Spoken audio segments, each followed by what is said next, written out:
Yes. Okay, so we're recording now. So welcome everyone. My name is Sarah Giragoshin. I am an instructor at the University at Albany, SUNY, where I teach in writing and critical inquiry. And I'm also an affiliated member in English. And I'm so pleased to meet with my friend and colleague, Heather Treseler, who's a brilliant poet, a scholar, and a contributor to Marbles on the Floor, which we'll be speaking about tonight.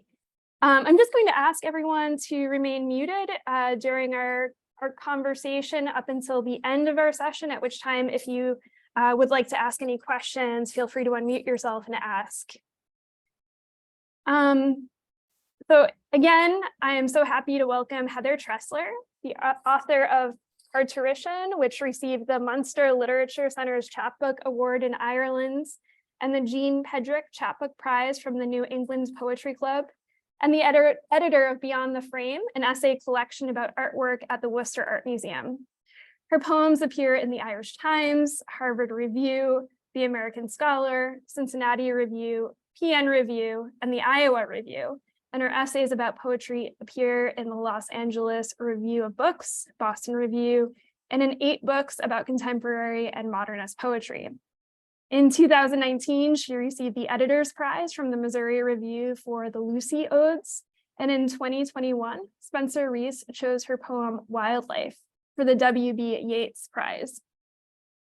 She is professor of English at Worcester State University and a resident scholar at the Brandeis Women's Studies Research Center.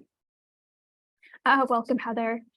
We're going to begin by talking a little bit about Marbles on the Floor, which was published by the University of Akron Press in recent months. This is an anthology that I co-edited with the poet Virginia Conchin. And it was conceived from a poetic dialogue on how to shed light on the art and science behind the material construction of a poetry collection. It's comprised of interconnected essays, craft essays, lyrical, critical essays, and it explores the art and technique of poetry manuscripts assembly as articulated by poets in all stages of their careers. A timely and compact resource for creative writing instructors, as well as emerging and established poets honing their craft. Writers in other genres, fiction and non, will also benefit from this anthology. So this particular manuscript came about as Virginia Conchin and I were thinking about some of the questions that many poets grapple with as they're putting together their first collection or second or even 10th. You know, how do we sequence the poetry of manuscripts? How do we make what is, I think, a relatively intuitive process legible for poet practitioners who are putting together their manuscripts? You know, what are some of the poet's thoughts about order? And how do we make that intuitive process legible for others? So there are a number of contributors to our anthology, but today we'll be speaking about Heather's beautiful contribution to Marbles on the Floor, poems and paintings, life, drawing, and words, which can be read as an exploration of the growth of the poetic consciousness, or as Treseler writes, quote, "We are radios of alternating frequencies, traveling in and out of reception zones. We are galleries of tableau we have not ourselves made. This is the largesse of art, which spares us the isolating bewilderment of raw experience." So she theorizes the implications for the poet reader who might be interested in negotiating the critical and interpretive process of ekphrastic writing with interiorization and lyrical experiment. Her essay also explores the burgeoning of the poetic consciousness, opening with a scene in which the poet-to-be first experiences the visceral impact of metaphor. Heather, can you begin for us by reading an excerpt from Marbles on the Floor? Oh, I'd be so happy to. Thank you so much, Sarah, for having me, and thank you all for coming in the middle of the week and sort of the middle of your early evening when you might otherwise be chopping vegetables or going for a good walk. I really appreciate your time and presence. My essay is in 5 sections, and I'm just going to read a few paragraphs from the first section, which is subtitled Trapdoor. And it's my second earliest memory. As you'll soon find out, I was about 4 years old when this all occurred. The first time I felt a metaphor in my body, I was 4 years old. It was a sweltering day in June, and I sat behind a wooden desk that seemed as large as a ship's prow. I was swinging my feet pleasurably from a tall chair as my father read from James Joyce's The Dead to his students at Dedham High School. Students 2 or 3 times my size, their legs stretching enviably all the way to the floor. Too shy to look at teenagers directly, I studied their shoes, high tops, sandals, penny loafers, and mules, and the dust motes falling in the window's shaft of light. Snow was general all over Ireland, my father's voice intoned. It was falling on the treeless hills upon the bog of Allen, softly falling into the dark, mutinous Shannon waves. Damp heat glued my legs to the wooden chair, but I imagined the dust motes as snowflakes falling inside and outside of the building, a carpet of white over the waxed floor, the gangly teenagers, a US flag beside the fire alarm, and the chrome on cars parked outside, wincing in the sunlight. Snow was general all over Ireland, and all over, perhaps, Dedham, Massachusetts, a blue-collar suburb of carpenters, plumbers, teamsters, and electricians. Dedham, in all of its summer dust, became, in my mind, Dublin in a wintry snow. I felt the metaphor intensely as an electric charge or an ocean wave tossed across my body. It thrilled me that language could alter my sense of person and place, climate, and consequence. I think I'll pause there. I did, in my ramblings on the internet and search for images that might pair well with some of the text that I plan to read tonight. I did manage to find essentially a vintage photo of Dedham High School from about 1982 or 3 when I was about 4 years old. It looks from the photo now sort of appropriately retro, but this was considered sort of avant-garde construction in 1959 when it was built. And, you know, just in kind of looking over that passage from The End of the Dead that my dad was reading on what would be actually his final day of teaching English. He was leaving the profession of teaching because I had another sibling on the way, and he realized that he just had to make more money. Exigence that still bears, I think, on a lot of our public school teachers and even our public university professors and teaching staff. But one of the interesting things that I think about that passage of Joyce that I think really appealed to my ear as a child was just the intense musicality of it, the inversion of phrases like falling softly, softly falling, falling faintly, faintly falling. To me, it sounded like a sort of spoken song. And I was amazed that in the middle of sweltering June in a school without air conditioning, I suddenly felt myself transported to a snowstorm. And this just seemed like the most startling and miraculous and crazy thing that could happen. And I was vaguely aware that language was the crucible of this remarkable transformation, and it both charmed me and totally freaked me out. And I wanted to know how this could happen. And so I sort of use that as a jumping off point of, sort of thinking about how language creates these visceral metaphors that sort of move our physiological senses and engage both the eye and the ear.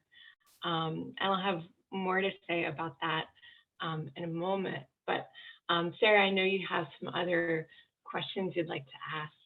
I do. Well, thank you so much for reading that, Heather. I think it's just a stunning opening. And as you said, I mean, that kind of wrangling with the visceral impacts of metaphor as a child, there's also a way in which I hear a bit of an echo or an allusion to Bishop. I think of In the Waiting Room.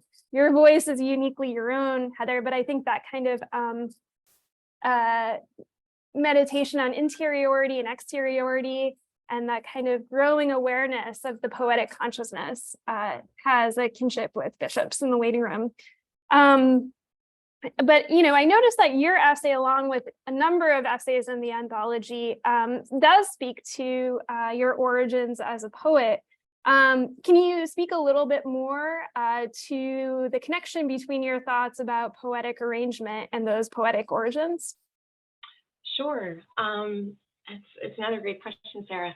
When I was in college, a lot of the things that obsess me now were obsessing me then. And a lot of the things that I had noticed as a child and as a teenager, I wanted to articulate, I was striving to articulate, but I didn't yet have the tools or the dexterity. And the professor I was working with at the time, Michael S. Harper, said in a way that was both kind and frankly, for me at 18, kind of infuriating, that it might take me 20 years to try to write the kinds of poems I wanted to write. He reassured me that I wasn't crazy and that I wasn't seeing things in an offbeat or troublesome way, that there was some value to sort of my odd-angled perspective as a literary artist. And he was encouraging of me to sort of find the tools that would speak to what I was trying to say, trying almost to sing. So it took a long time, as it does, I think, for most of us.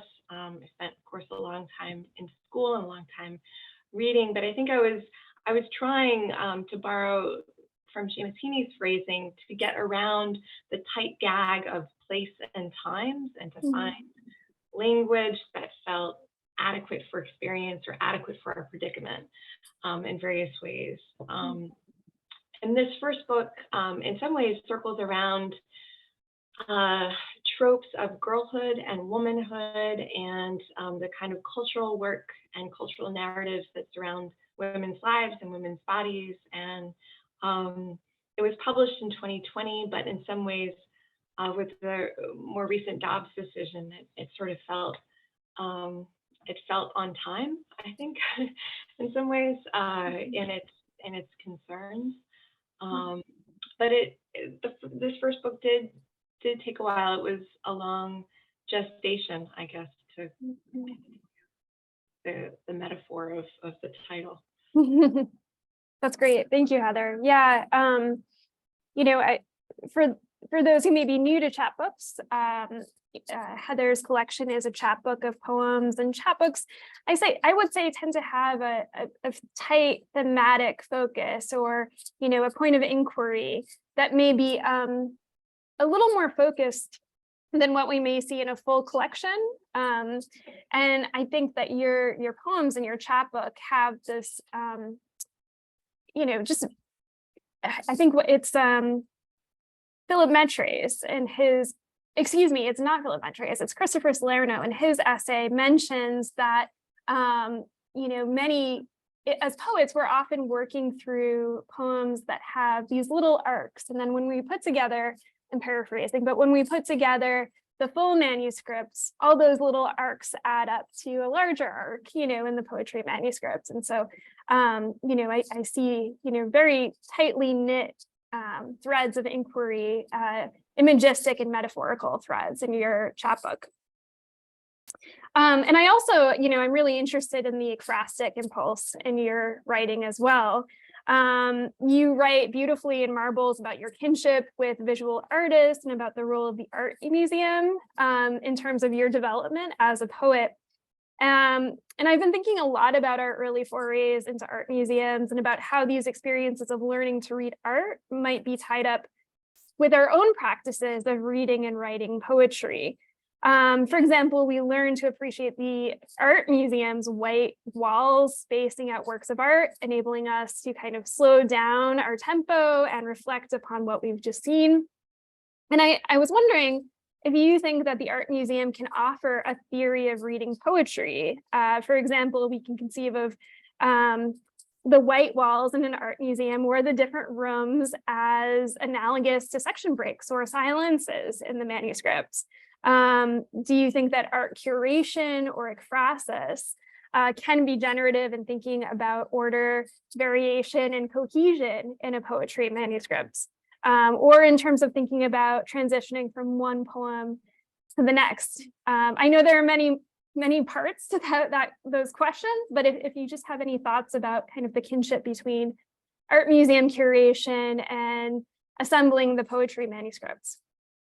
Yeah, that's a terrific set of questions, Sarah, and I'm going to get out my fork and knife and dig right in. So to address sort of the first portion of your question, in which you're talking about like the especially concentrated energies in a chapbook or a small book, I agree. I think that's often sort of the driving characteristic of a chapbook. And as I was working on this book, I think I had 3 books roughly in mind as models for that. 2 of which are sort of short, very compact, intense books, and one which is a genuine chapbook. So Elizabeth Bishop's very last book, Geography 3, which has just 10 poems, and it was short enough that she was actually sort of self-conscious about it and rearranged the order of the poems to sort of maximize how long the book would seem to be, and worked with her book designer, much the way I think a lot of my sophomores, maybe at 2 in the morning, try to stretch that 6-page paper into an 8-page paper. She was thinking roughly along those same lines. So this book, which was published in 1976, was something that's kind of imprinted on me as a young poet, and that I did roughly have in mind. 2 other books that I was thinking about are Seamus Heaney's North, his incredible collection, also from the mid-70s. He uses the conceit of the Danish bog people and the Vikings to think through questions of tribalism, the place of ritual, the place of violence. But it's intensely patterned in its organization. There's not a weak poem in the entire collection, and it's all sort of striving to answer, I think, a similar set of questions, much the way that Geography 3 for Bishop is trying to think through, I think, some of Bishop's biographical experiences. The book rather begins with a poem set in her youth when she's roughly 6 years old, and concludes with a poem that we know is sort of set in her lover's apartment in Cambridge, looking down from a 5-story building. So the book literally begins with the child not daring to look up to see the adults that are in the room. She's too shy to sort of look past their kneecaps, and concluding with her sort of, very deliberately looking retrospectively back at her life and down. The third book that I had in mind, and that was sort of useful to me, is a chapbook by Frank Bedart called Music Like Dirt, which is a phenomenal book. It's collected in his collected poems, Half Light. It's also small and intense, but asking questions about the role of the artist in society and the role of art making alongside all of our other major life processes, and trying to see them as sort of all one thing.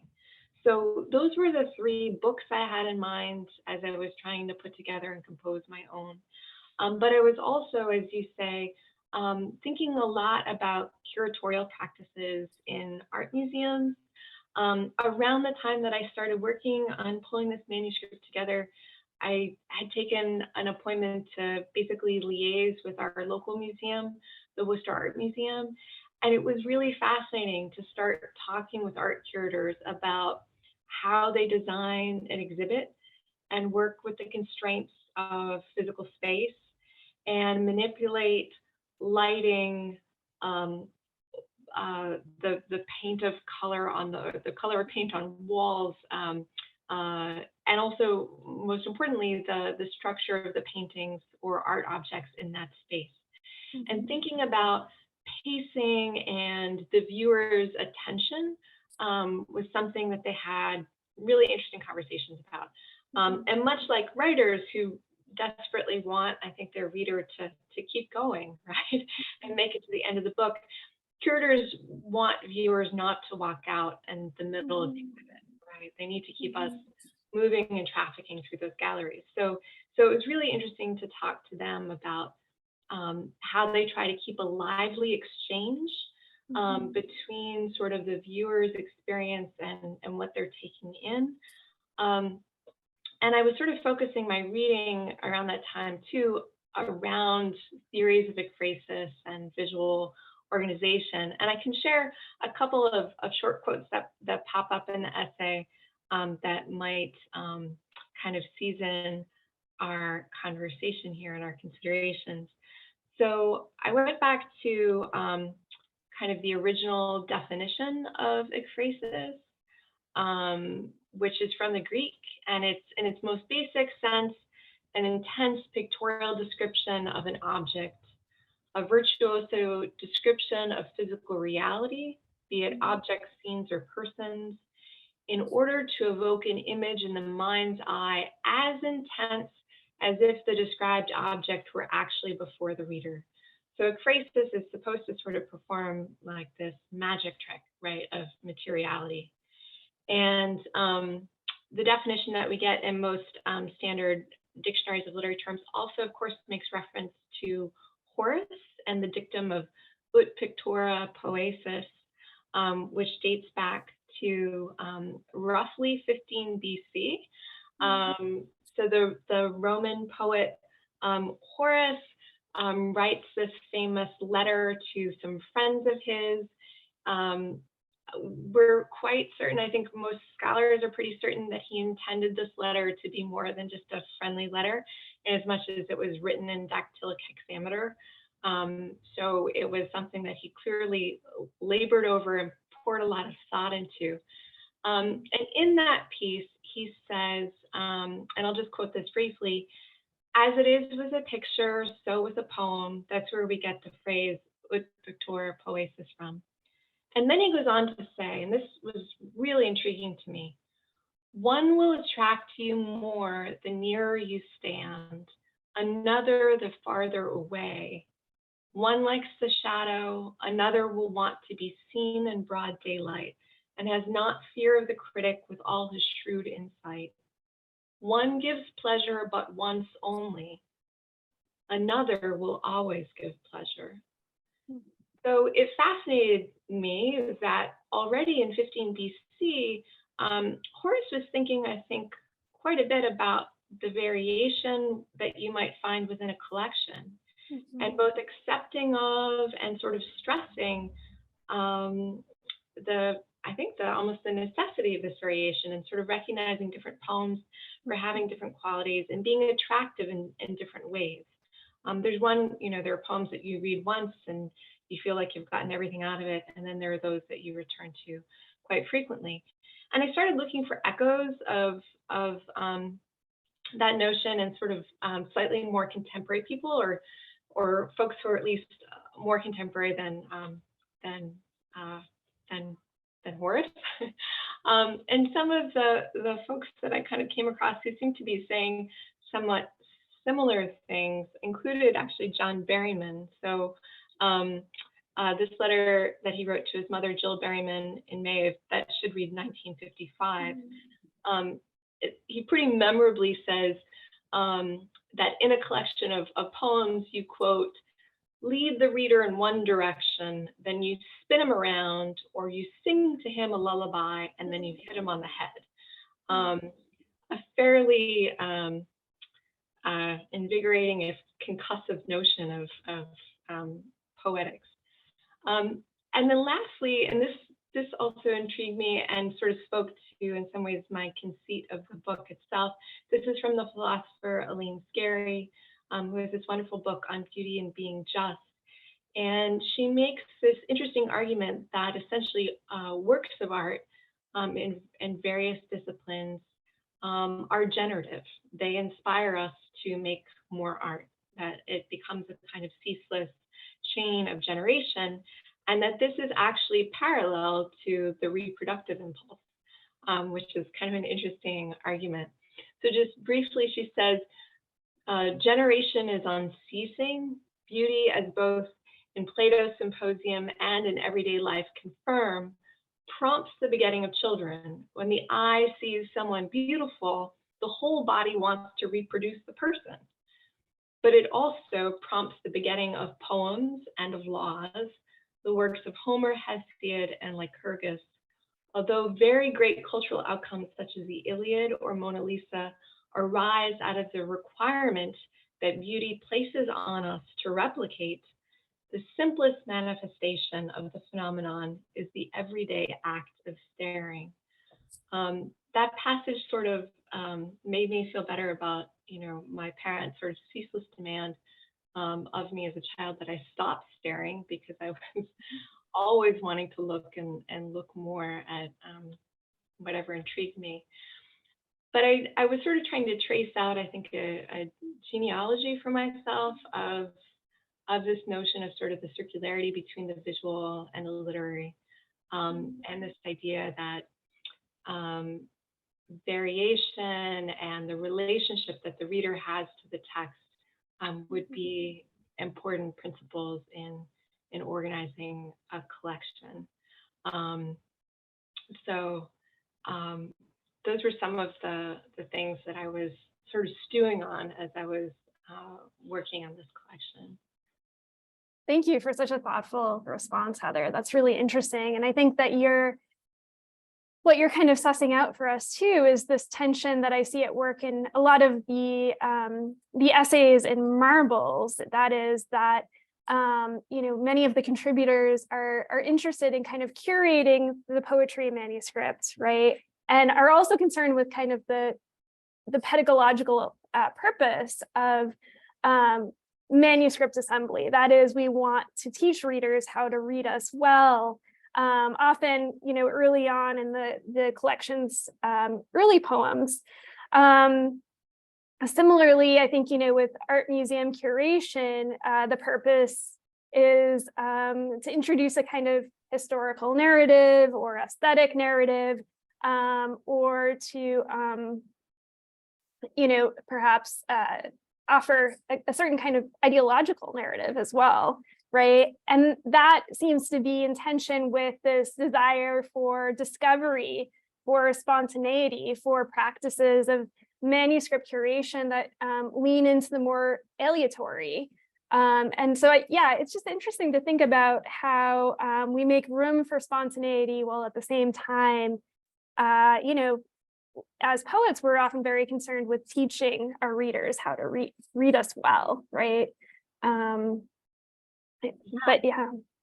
Absolutely. I think the essay by Stephen Campa in this book travels on a similar track, and Right. I was quite gratified. He sort of says that most poetry collections can sort into one of two categories, the generative or the collocative. And the generative poetry book is one in which these poems sort of came about in this period of the poet's life, roughly.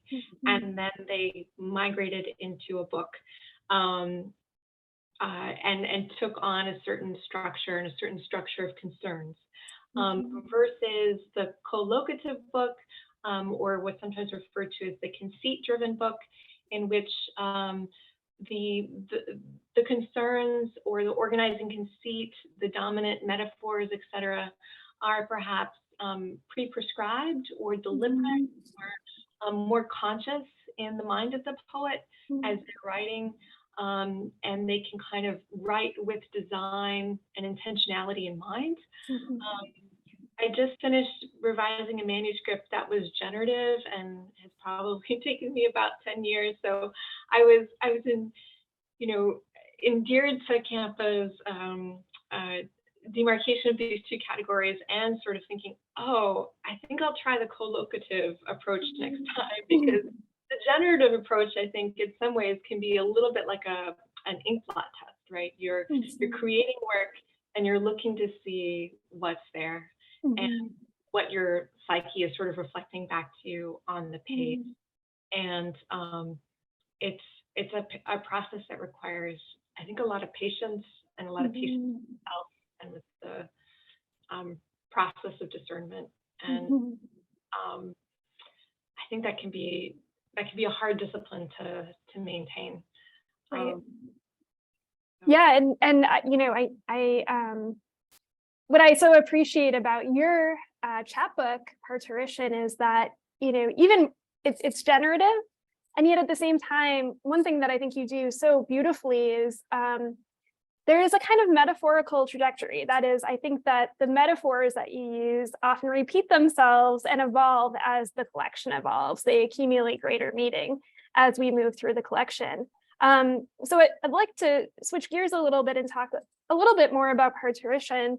You know, some of the other things that I love about this collection is the way that, as I said, the metaphors evolve, and you so effectively, I think, deconstruct some of the problematic cliches around motherhood, while also introducing new idioms for thinking through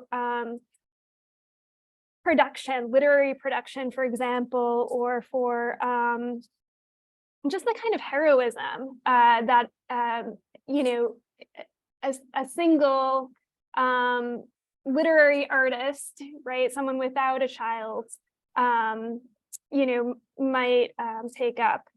And there are all sorts of narrative threads and contrapuntal themes, but can you say more about how you discovered the architecture of Parturition? And you know, when thinking about what carries one poem to another, what are some of the factors that influence your decision about order?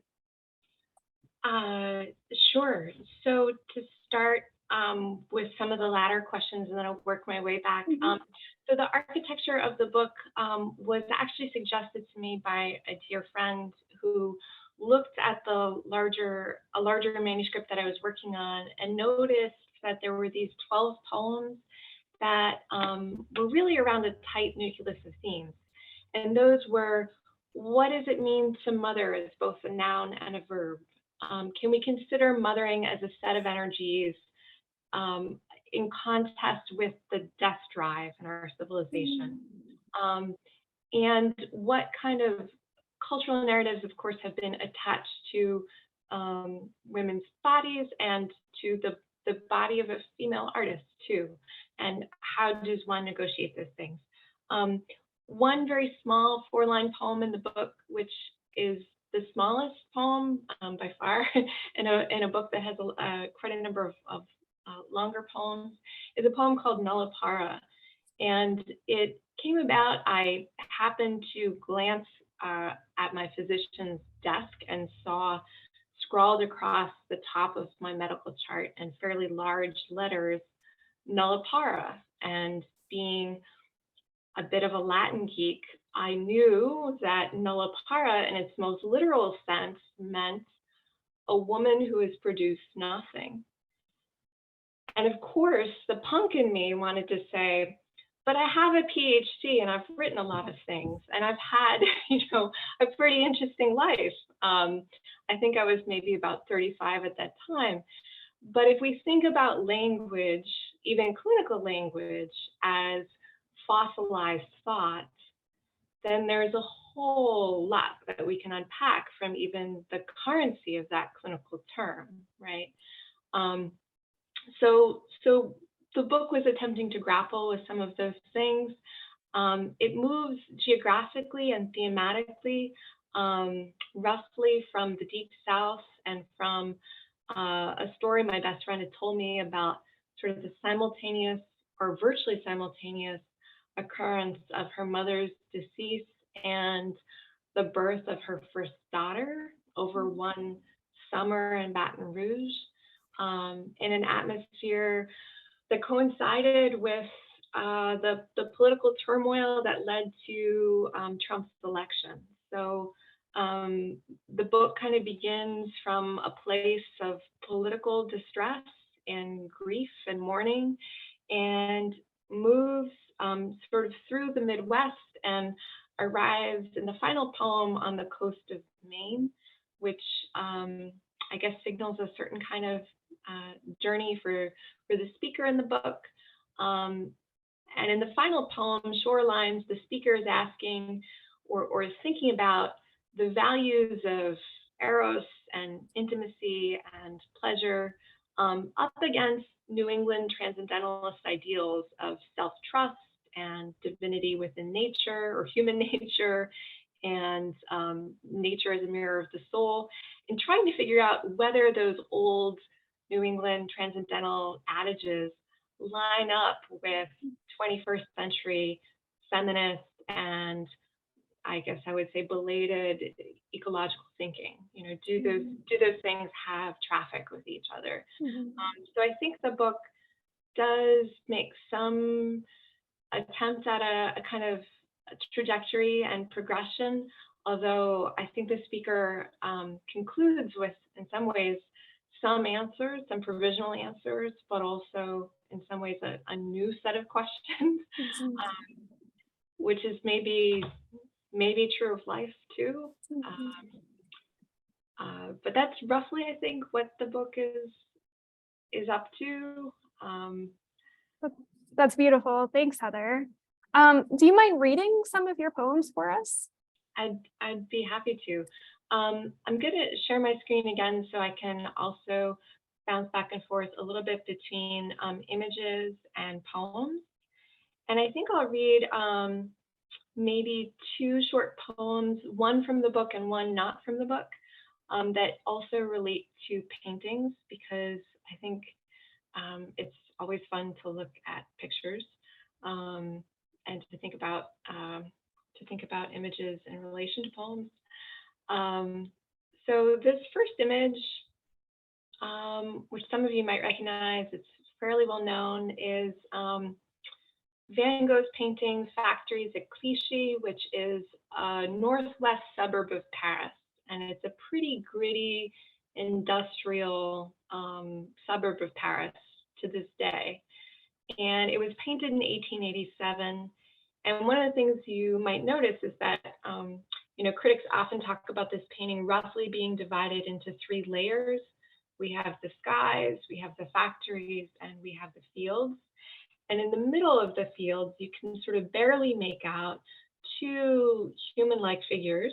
And even in person, it's, to my mind, pretty impossible to discern age or gender or class from these two human figures.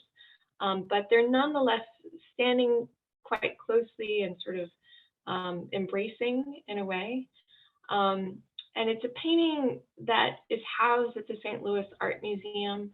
And I lived in St. Louis for a number of years, and it was a favorite painting that I visited with some frequency with a dear friend of mine. And it became a trope. This painting became a trope in one of our sort of ongoing conversations about the fragility of human relationships within the framework of industrial capitalism. It was maybe the first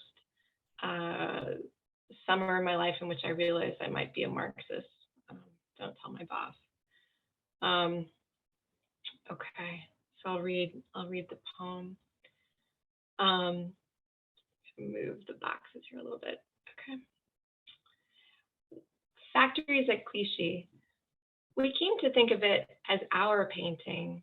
Two figures embracing in a corrugated field, its patina of sunlight and stroked grasses, beside the soot stacks of factories, their stern faces flat as prisons, plumes of smoke unraveling the shirt of sky. You can't have Paris without the mills of Clichy, you say, and I think of night cafes, an opera house flanked by winged horses, balconies spilling like bosoms in bloom, morning streets swept and rinsed clean as a sleeper's eyes of tousled dream. You have the rest of your life to work, you add, with such pointed sharpness that I kiss you in the gallery where the touching of art is otherwise prohibited, and an ancient light or shadow falls across your face.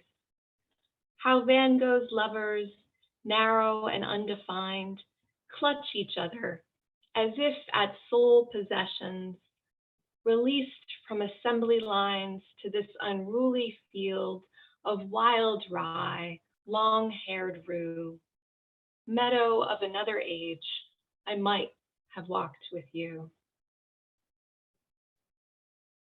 So that's a poem, Sarah, that didn't make it into parturition, but was one that sort of came quickly thereafter.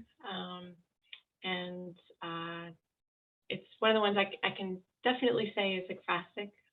So it seemed to fit with our theme for this evening. Thank you for reading that. It's a beautiful poem, and I love the way you're working through like contrapuntal themes in that industry and art, intimacy, and the regulated space of the art museum.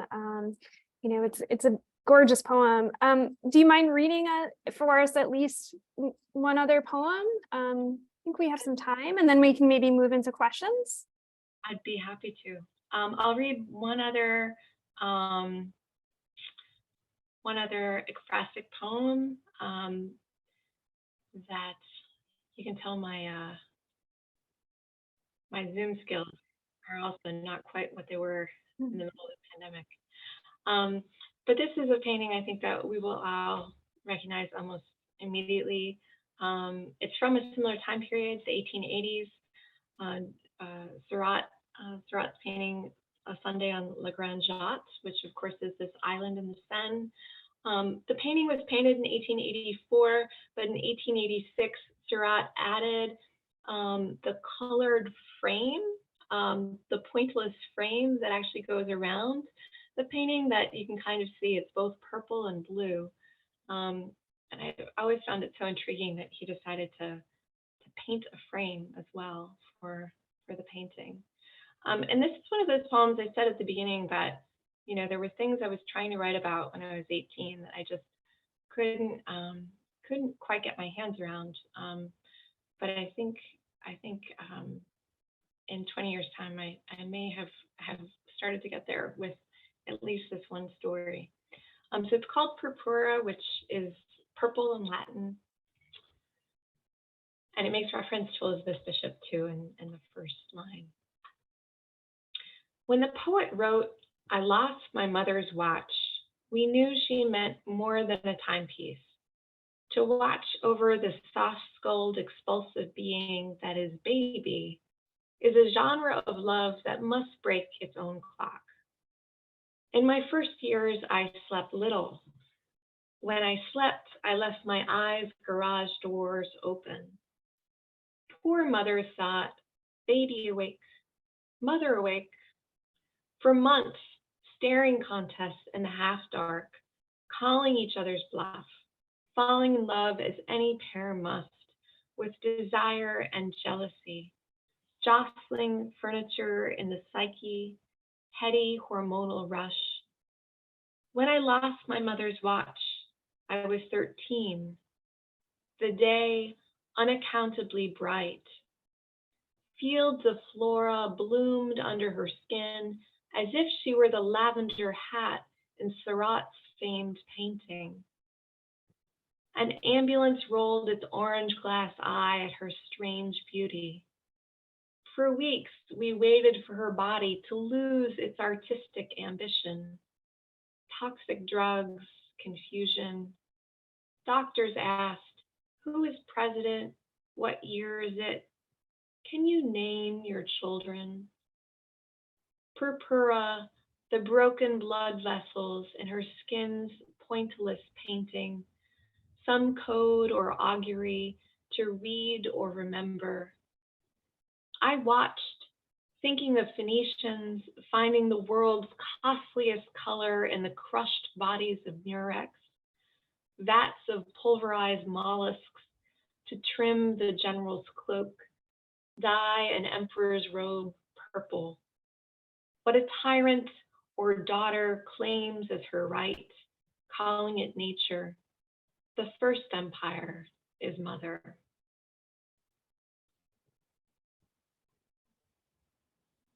such a stunning poem, Heather, and there's so much to admire in that poem. I love the way you're bringing together these kinds of wild juxtapositions. The work by Surratt is a scene of leisure, a scene of pleasure, coupled with this this kind of the exigency of the emergency or the injury or sickness. And I also love the stunning last lines of the poem, referring to the possessory love of the daughter. I love the way that you're working with juxtaposition, and this is such a moving poem. It's really a masterpiece.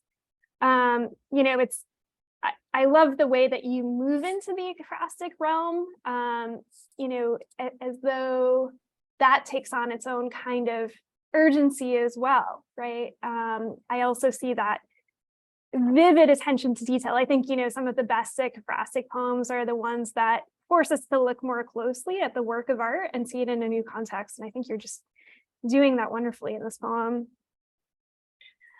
Thank you, Sarah. Yeah. So I'd love to open the floor up to questions. If anyone would like to unmute and speak, or if you feel more comfortable writing in chat, you're welcome to do so. And as a reminder, I put in chat links to parturition and Marbles on the Floor. Please consider, supporting Heather. You really don't want to miss parturition. Thank you, Sarah. Thank you. Sarah, I actually have a quick question for you, if I may, and that is, in thinking about arrangement, how did you arrive at the arrangement of the essays in the volume? I've been impressed with how intuitive it seems, reading the volume now from start to finish. And I was curious as to how you figured out where the 12 essays would go. And oh, that's a great question. Yeah, I mean, I don't know that it's all that different than putting together a poetry collection, right? I think we were thinking about creating cohesion, but also finding connecting threads. I was noticing, for example, that your essay, which is the second essay of the collection, addresses some of the same images that we see in the earlier essay, Diane Seuss's essay. And so there are some imagistic and thematic echoes, that I think that we were interested in kind of highlighting. But yeah, I mean, it's always a process of negotiation, right? Testing out different strategies, and then through a process of trial and error, finding, an order that feels kind of intuitive in the end. Yeah, I was really impressed too by just the imagery that moves through the volume, which I guess you expect in a volume of essays by poets, but there are references to hair braiding and moons and bonsai plants and bowerbirds and horses show up in a number of essays. In my own essay, somewhat randomly, a horse appears in a window, which actually did happen. But in Diane's essay, the horses are a bit sort of more stable as an image, and she comes back to this idea of the restless herd and the things that we give name to and that we sort of make familiar. But it was kind of a pleasure to see the trafficking of objects and images, collection as a whole. It is. I mean, it all kind of came together so beautifully in the end, I think. And, so many of those images strangely reappeared, yeah. Absolutely. Ray asked, as a fellow Latin nerd, I just wanted to praise your wordplay along with your expresses. Thank you. Oh, lovely. Thank you. Thank you, Ray. Latin nerds unite, I'll say that I was not a great Latinist. and as much as I spent a whole lot of time, in my high school and college Latin classes, especially with Latin prose, just searching for the verb and trying to make sure I found the main verb in Cicero or Suetonius. But because you can move words in Latin sentences to virtually any place in the sentence, it did force me to think a lot about syntax and word order in translating Latin into English. I felt myself sort of building up little small muscles and tendons linguistically.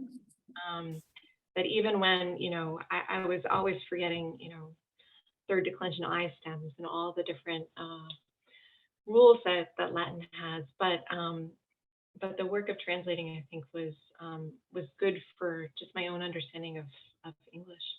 And I really hope as a country we move away from monolingualism and which I think we are. And Ray concurs. Yes. Yes, Latin is a puzzle for sure. Allison asks, I'm not sure this is a question, but Purpura reminds me of Jory Graham. Oh, thank you. The Age of Reason in particular, there's a rhythm and cadence that connects them. Curious as to how the non-Latinate words emerged from, as you say, your obsession with the Latinate. Wonderful question. I think I've always been intrigued by different registers of speech and different registers of diction and writing, and the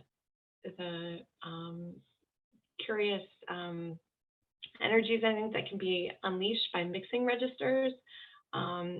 This is something I was keenly aware of as someone whose class origins kind of changed over the course of her family's development, and just being aware of different modes of speech in different family members' houses, and different ways of speaking, which also seem like different ways of being. But in my head, these discourses were kind of interacting, I think, and having their own conversations. So I'm interested, I think, in poems that sometimes try to move between linguistic registers or subconsciously between dictions or levels of diction.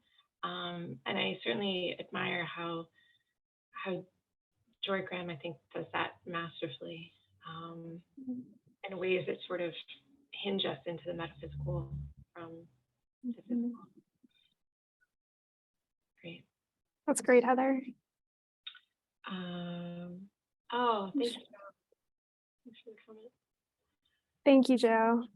Yeah, and just maybe to go off of what you were saying earlier, Heather, I think one thing I admire as well about your poetry is just the way you use Latin words, vocabulary to open up kind of a new world. I find myself, thinking more about etymology when I see some of these words, and going to my dictionary and looking up the origins of these words and thinking about their perhaps their more colloquial definition, but also their medical definition. And one thing, Latin, the high register of Latin, I think, is combined so beautifully with these kinds of peripatetic sentences that I see in your writing. And as you said, there is this kind of lovely mixing of registers. Sometimes we see higher register, such as your investment in ekphrastic art, combined with at times more of a colloquial idiom. I think you mix those so well. Just really beautifully done. Thank you. I really can't take any credit for what the Norman conquest essentially set in motion. I mean, this has been happening in English, I think, since 1066, right? At least, and as much as we have this infusion of Anglo-Saxon roots and Latinate roots, and we hunt deer, but then when we eat it, we eat venison, right? And the word origins and their relationship to class is something that I think has always fascinated me, and just the many words that we have to say similar things or kinds of things in our languages. Really a gift of writing in English, I think, in some ways. But wonderful. Yeah. Thank you, Heather. Sure. So I would just like to thank everyone for coming, and thank you, Heather, so much. It was such a joy to hear your poems, both poems that I'm both a little more familiar with and new poems as well. This was a lovely evening, so thank you. Thanks, Sarah, and thanks to everyone. It was really great to see all the names and some faces. Thank you so much. Have a wonderful evening, everyone. Okay.